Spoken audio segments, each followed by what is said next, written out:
بسم اللہ الرحمن الرحیم۔ السلام علیکم۔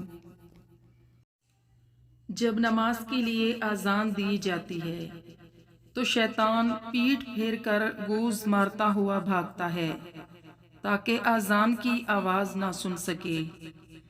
جب اذان پوری ہو جاتی ہے تو واپس آ جاتا ہے۔